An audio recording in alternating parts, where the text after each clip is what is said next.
Good morning class 6। आज छुट्टियों के बाद मेरी पहली कक्षा है आपके साथ संस्कृत की। तो मुझे आज लगा कि बुक में हमने बहुत सारे लेसन पढ़ लिए हैं, तो आज मैं आपको हिंदी से संस्कृत और संस्कृत से हिंदी अनुवाद करने की ट्रिक बताती हूँ। छोटे छोटे वाक्यों में कैसे उनको कन्वर्ट किया जाता है हिंदी से संस्कृत में और संस्कृत से हिंदी में, ताकि आपके लिए संस्कृत भाषा आसान हो सके और उससे भी ज्यादा खेल खेल में आप संस्कृत सीख सकें। तो आराम से बैठे आप सबसे पहले आज आपको बुक नहीं देखनी है, अपनी एक रफ कॉपी और पेन ले लेना है। जो जो मैं लिखाते जाऊंगी मैं रुकूंगी, उसको लिखा के आपको समझाऊंगी, आप उसको नोट करते जाएंगे। उसके बाद मैं आपको बताऊंगी कि ये नोट किए हुए भाग से किस प्रकार से सरल विधि से अनुवाद हो जाता है। बच्चों, हम संस्कृत की बुक में जितने भी लेसन पढ़ रहे हैं तो उनमें अनुवाद का एक महत्वपूर्ण रोल है। महत्वपूर्ण है अनुवाद, क्योंकि हम आपको संस्कृत से हिंदी करके बताते हैं, संस्कृत शब्दों का हिंदी अर्थ बताते हैं। तो इसलिए और प्रश्न करने के लिए भी या रिक्त स्थानों की पूर्ति के लिए भी आपको संस्कृत शब्दों को कैसे प्रयोग किया जाता है वाक्यों में, उसको सीखना जरूरी है। तो बच्चों, सबसे पहले मैं आपको बताऊंगी कि जो संस्कृत वाक्य होता है, आप लिखिएगा संस्कृत वाक्य होता है, उसमें छोटे से छोटा वाक्य भी बन जाता है, बहुत छोटा। उसमें कर्ता और क्रिया दो शब्दों से भी पूर्ण वाक्य बन जाता है। जैसे हिंदी में भी होता है छोटा सा राम जाता है, छोटा सा वाक्य है, ऐसे ही संस्कृत में भी कर्ता और क्रिया के मेल से वाक्य बन जाता है। आपको पता होगा कि क्रिया के बिना कोई भी वाक्य नहीं बनता है। तो कर्ता क्या है पहले हमें इसे समझना है, और क्रिया क्या है इसे समझना है। कर्ता है बच्चों काम को करने वाला। जैसे मैं कहूं कि रामः पठति, ठीक है। आप लिखेंगे सबसे पहले आप अपनी रफ कॉपी में पेन से नोट करेंगे कि हम संस्कृत में वाक्य के बारे में जान रहे हैं। वाक्य में कर्ता और क्रिया से वाक्य बनता है। कर्ता मीन्स काम को करने वाला। अगर हम कर्ता बोले तो भी कर्ता काम को करने वाला। तो रामः कर्ता है और पठति काम का होना या करना क्रिया है। संस्कृत में इसे क्या कहा जाता है? क्रिया को बच्चों धातु कहा जाता है, और इंग्लिश में क्या कहते हैं इसे? वर्ब कहते हैं, ठीक है। तो रामः पठति, ये रामः करता है, और ये क्या है बच्चों? क्रिया। ये मैं समझाने के लिए गोले बना रही हूँ, आप ऐसा मत करिएगा। केवल आप लिखेंगे वाक्य में पहला शब्द कर्ता होता है, दूसरा क्रिया होता है। और सबसे अच्छी बात है संस्कृत के वाक्य में हम क्रिया को पहले भी लिख सकते हैं और कर्ता को बाद में भी लिख सकते हैं। संस्कृत के वाक्यों में कोई फर्क नहीं पड़ता कि हम शब्दों को कैसे लिखते हैं, जबकि हिंदी में फर्क पड़ता है। अगर हम कहें जाता है राम, तो वाक्य अटपटा लगेगा, ठीक है। हमें अच्छा लगेगा कि राम जाता है, लेकिन संस्कृत में हम पठति रामः भी आराम से कह सकते हैं। इसीलिए संस्कृत कंप्यूटर के लिए भी बहुत अच्छी वैज्ञानिक भाषा मानी गई है। तो बच्चों, काम को करने वाला कर्ता और ये शब्द क्रिया, इनके मेल से एक वाक्य बनता है, ठीक है। अब हम देखेंगे कि अनुवाद में काम आने वाला या संस्कृत को जानने के लिए, सरल रूप से जानने के लिए जो दूसरी चीज है बच्चों, वो है वचन।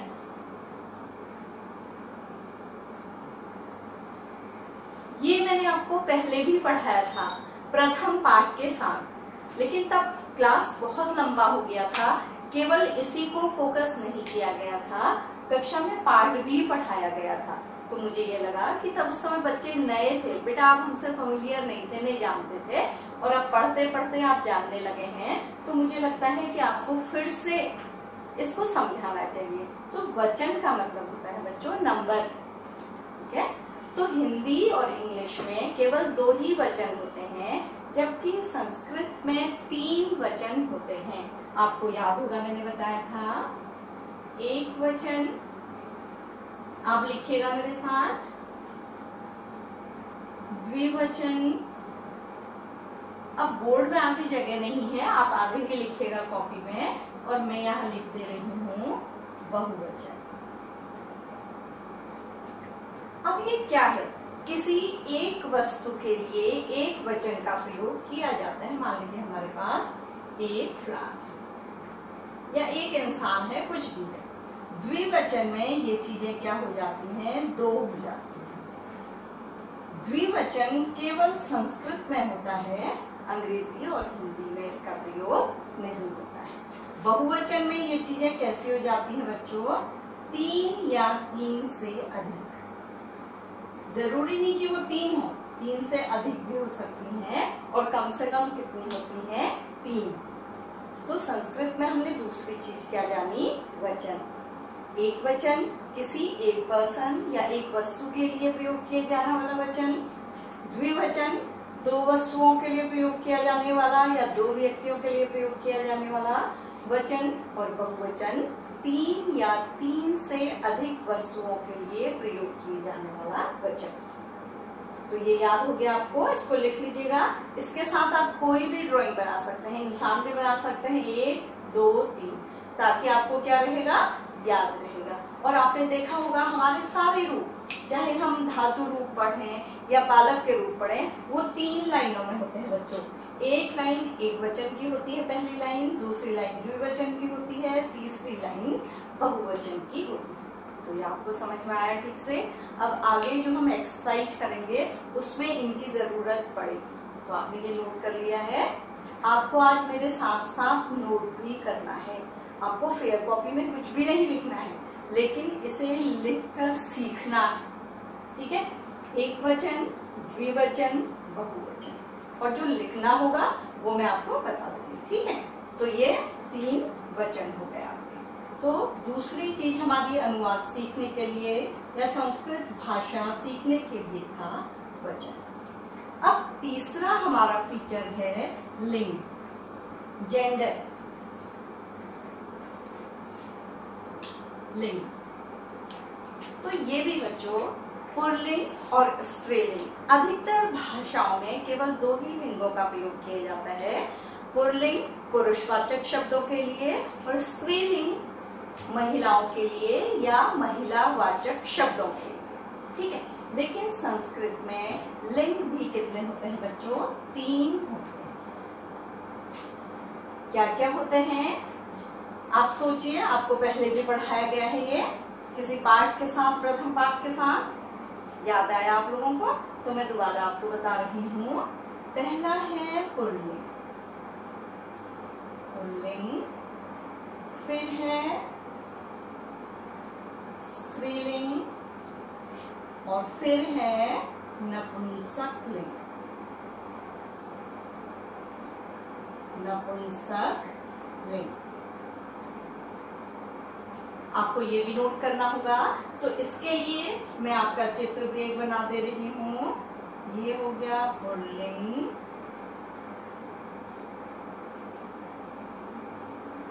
और ये हो गया स्त्रीलिंग,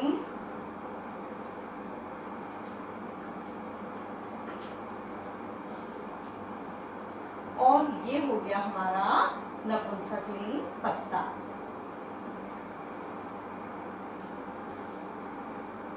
तो बच्चों इनको यूज क्या है इनका संस्कृत में? पुल्लिंग के जो रूप होते हैं, शब्द रूप, वो अलग होते हैं, स्त्रीलिंग के शब्द रूप अलग होते हैं, और नपुंसकलिंग के शब्द रूप अलग होते हैं। पुल्लिंग में आते हैं बालक, राम, सिंह, नर, और स्त्रीलिंग में आते हैं नदी, रमा, बालिका, ये सब, ठीक है? और नपुंसकलिंग में आती हैं वो वस्तुएं जो चल नहीं सकती हैं, जड़ होती है, एक जगह स्थिर रहती है, जिनमें जान नहीं होती है। जैसे बच्चों पेड़, वृक्ष, पुष्प, ये सब नपुंसकलिंग में आते हैं। तो इनके रूप चलते हैं। पुल्लिंग के चलेंगे बालकः, जैसे और इसके होते हैं बालिका और इसके होते हैं पुष्पम। तो करीब करीब सारे शब्द समान होते हैं, केवल जब उनके अंतिम शब्द में, जैसे पुष्पम, बालिका, आ में जो शब्द समाप्त होते हैं उनके रूप एक से होते हैं, अ में जो शब्द समाप्त होते हैं उनके रूप एक से होते हैं, और जो अकारांत नपुंसकलिंग होते हैं उनके रूप एक से होते हैं। जब इनके मात्रा बदलती है, जैसे बालिका का नदी होता है, तब रूप थोड़ा सा क्या हो जाता है, बदल जाता है। तो हमारे संस्कृत में कितने लिंग होते हैं, 3 लिंग होते हैं। आपको ये लिखना है, ये लिखना है और ये लिखना है, और ये चित्र भी आप बना लीजिएगा क्योंकि इससे आपको याद हो जाएगा। और आप अच्छा सा चित्र बनाएंगे, मुझे पता है, मेरी ड्राइंग बहुत अच्छी नहीं है। तो इसके बाद हम आते हैं पुरुष। चौथा हमारा फीचर है पुरुष। ये आपके पास सब लिखा होना चाहिए, मेरे पास इतना बड़ा बोर्ड नहीं है कि मैं सारी चीजें क्या कर सकूं, लिख सकूं। तो चौथा फीचर है हमारा पुरुष, जिसका प्रयोग क्या है बच्चों, आपने देखा होगा अपने रूप में लिखा हुआ, प्रथम पुरुष धातु रूप में, मध्यम पुरुष और उत्तम पुरुष। तो ये है क्या बच्चों, देखो इसे क्यों लिखा जाता है और इसका क्या प्रयोग है। इसे आप अंग्रेजी में भी पढ़ते हैं, लेकिन ये थोड़ा सा क्या होता है, अंग्रेजी से उलट पुलट होते हैं बच्चों। तो सबसे पहले हमारे पुरुष 3 प्रकार के होते हैं। पहला होता है प्रथम पुरुष, जिसे अंग्रेजी में क्या कहते हैं, थर्ड पर्सन। ठीक है, थर्ड पर्सन।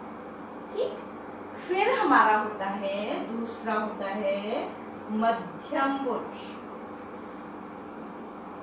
जिसे सेकंड पर्सन कहा जाता है अंग्रेजी में। तीसरा होता है हमारा उत्तम पुरुष, जिसे अंग्रेजी में क्या कहते हैं, फर्स्ट पर्सन। तो हमारे जो संस्कृत के क्रिया के रूप होते हैं, वर्ब के, आप खोल के देखिएगा, पठ के रूप के पहले ये लिखा हुआ होगा, और यहाँ पर होगा पठति पठता पठन्ति, यहाँ पर होगा पठसी पठता पठत, और इसके साथ होगा पठामी पठावा पठामा। अब इनका मतलब क्या है, प्रथम पुरुष को थर्ड पर्सन, प्रथम पुरुष को प्रयोग किया जाता है उस व्यक्ति के लिए जिसकी हम बात कर रहे हैं, वह वेदों वे सब। ठीक है, थर्ड पर्सन जो हमारे सामने नहीं है, या जिसकी हम 2 लोग बात कर रहे हैं। अब 2 लोग बात करने वाले कौन हैं, सेकंड पर्सन वो होता है जिससे हम बात कर रहे हैं। ठीक है, ये बीच में होता है, ये अंग्रेजी, उसमें भी, अंग्रेजी में भी इसको सेकंड पर्सन करते हैं, और यहाँ भी क्या होता है, ये मध्यम पुरुष होता है। ठीक, फिर उत्तम पुरुष होता है फर्स्ट पर्सन, ये अंग्रेजी में फर्स्ट पर्सन कहा जाता है, यहाँ सबसे बाद में आता है। लेकिन इस लाइन में जो रूप होते हैं वह मैं, हम दो, हम सब के लिए आते हैं। तो बच्चों आपको पुरुष समझ में आया, ये है बोलने वाला, ये है ये जिससे बात कर रहा है, और ये तीसरा है ये 2 जिसकी बात कर रहे हैं। ये कौन है बच्चों, जो बात कर रहा है, ये कौन है जिससे बात की जा रही है, और जो पहला वाला है वो कौन है, जिसकी बात की जा रही है। जैसे मान लीजिए ये कहेगा मैं, तुम, वह। मैं आपसे बात कर रहा है, किसकी बात कर रहा है, वह जा रहा था। ठीक है, मैंने तुमसे कहा, वह जा रहा था। तो मैं उत्तम पुरुष हूँ, तुम मध्यम पुरुष हो, और वह क्या है, प्रथम पुरुष। तो आपको पुरुष या पर्सन समझ में आ गए होंगे, ये जानने जरूरी है संस्कृत अनुवाद के लिए। ठीक है, तो अब हम इससे आगे बढ़ेंगे। हमारा अगला जो फीचर है 5वां, वो संस्कृत अनुवाद जानने के लिए है बच्चों, सर्वनाम का प्रयोग। ये आपको पहले भी बताया गया है, लेकिन मैं फिर रिवीजन कर रही हूँ कि आप भूल गए होंगे इतने दिनों से, या आपने रिवाइज नहीं किया होगा, तो आपको याद आ जाएगा। सर्वनाम प्रयोग। सर्वनाम प्रयोग का मतलब है हर समय हम वाक्य में किसी नाम का प्रयोग नहीं करते हैं, उसके बदले किसका प्रयोग करते हैं? सर्वनाम का। तो सर्वनाम जो सबसे पहले होते हैं, देखिए, सह, तौ, ते। ये आपने अगर कॉपी में नहीं लिखे हैं पहली बार, तो सर्वनाम प्रयोग को आप अपनी कॉपी में भी लिखेंगे। अभी आप मेरे साथ कॉपी कर रहे होंगे, इसीलिए मैं आपको धीरे धीरे पढ़ा रही हूँ, ठीक है? त्वम, युवाम, यूयम। अगला है अहम, आवाम, वयम। अभी इसमें बहुत चीजें बताने की है बच्चों। सबसे पहले देखिए, आपको अभी तक मैंने क्या क्या बताया था? वचन। तो एक वचन आप भी लिखिए मेरे साथ, ये द्विवचन और ये बहुवचन, ठीक है? और फिर प्रथम पुरुष, मैं शॉर्ट में लिख रही हूं, आप शॉर्ट में नहीं लिखेंगे बच्चों। प्रथम पुरुष, मध्यम पुरुष और उत्तम पुरुष। तो जो मैंने आपको पुरुष बताए थे, उनका ये प्रयोग है। जब भी आप परीक्षा में रूप लिखेंगे तो आप ये दो चीजें जरूर लिखेंगे, वचन और पुरुष। अगर आपने ये नहीं लिखा तो इसके भी 2 मार्क्स होते हैं, तो आपके मार्क्स कट जाएंगे, ठीक है? तो आपको इसका प्रयोग भी समझ में आ गया और इनको कैसे लिखते हैं ये भी समझ में आ गया। तो इसका मतलब है बच्चों कि ये पूरी लाइन जो है वो एक वचन की है, और ये जो लाइन है ये द्विवचन की है, और ये जो लाइन है ये बहुवचन की है। तो इसको जानने के पश्चात ये लाइन हमेशा हर रूप में एक वचन की होती है, ये लाइन द्विवचन की होती है, ये लाइन बहुवचन की होती है। आप देखेंगे कि धातु में केवल 3 लाइन होती है रूप में, लेकिन शब्द में कितनी लाइन होती है? 8 लाइन। तो फिर भी पहली लाइन एक वचन की होगी, दूसरी लाइन द्विवचन की होगी, और तीसरी लाइन किसकी होगी? बहुवचन की होगी। अब जरूरी है इनके अर्थ जानना। और एक चीज और है, देखिए, मैंने इसको बोला युवाम, बिंदी लगा दी, यहाँ बोला यूयम तो मां लगा दिया। तो ये क्या है बच्चों? क्या आपके दिमाग में ये प्रश्न आ रहा है कि मैम एक सा उच्चारण कर रही है लेकिन 2 चीजें अलग अलग लिखी हुई है? तो इसका क्या मतलब है बच्चों? ये जो उच्चारण है ये बिंदी का, ये भी आधा म ही है।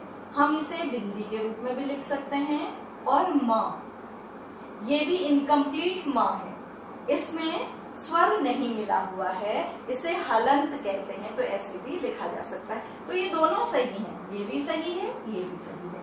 आप इसको आपकी इच्छा जैसे हो, आपको जैसे सही लगे वैसे लिख सकते हैं। तो इनका अर्थ हम इनके सामने लिखेंगे बच्चों। मुझे लगता है बोर्ड छोटा है, इसमें थोड़ा लिखने में हौच पौच हो जाएगा, लेकिन आप साफ साफ लिखेंगे। तो सह का मतलब है वह, वेदो, इसको ब्रैकेट में कर लीजिएगा हिंदी अर्थ को, और वे सब, ठीक है? अगर आपको साफ नहीं भी दिखाई दे रहा है, मैं बोल रही हूं कि वह, वेदो, वे सब। आप कॉपी करते रहिएगा मेरे साथ, आज पूरे टाइम आपको लिखना होगा, ठीक है? तुम,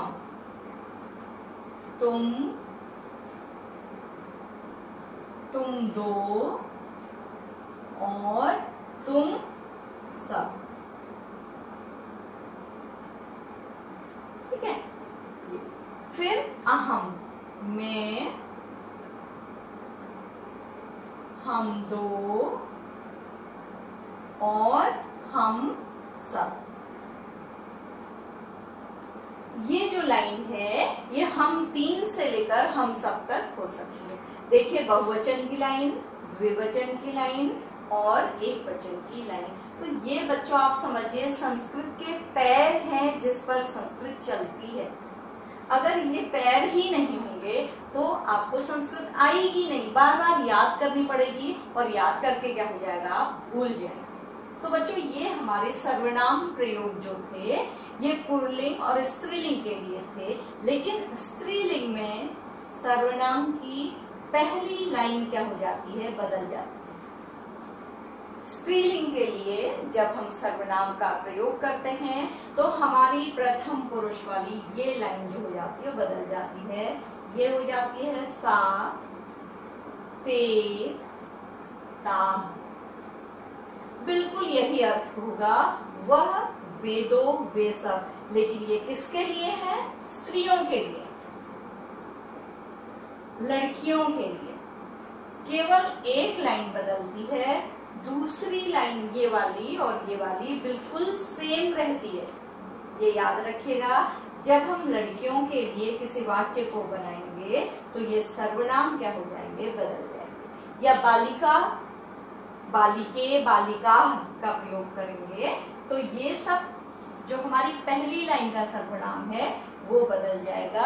उसके अतिरिक्त ये वैसा ही रहेगा। मान लीजिए है तुम पढ़ती हो, तो बिल्कुल पुरुषों की तरह रहेगा, केवल कहाँ बदलेगा, पहला। ठीक है, मान लीजिए हम इसके साथ वह जाता है कहते हैं तो सह पठति प्रयोग करते हैं, तो लड़की के लिए वह जाती, सह गच्छति। अगर हम लड़की के लिए प्रयोग करते हैं तो क्या हो जाएगा, सा गच्छति। और पठति के लिए जो मैं पहले कह रही थी, अगर हम कहते हैं वह पढ़ता है तो सह पठति होगा, और अगर लड़की के लिए कहेंगे तो सा पठति हो जाएगा। तो पहली लाइन क्या हो जाएगी, बदल जाएगी। अब हमारा है नपुंसक लिंग। नपुंसक न्यूटर जेंडर। न्यूटर जेंडर में जो सर्वनाम की लाइन होती है वो क्या होती है, तत्, ते, तानी।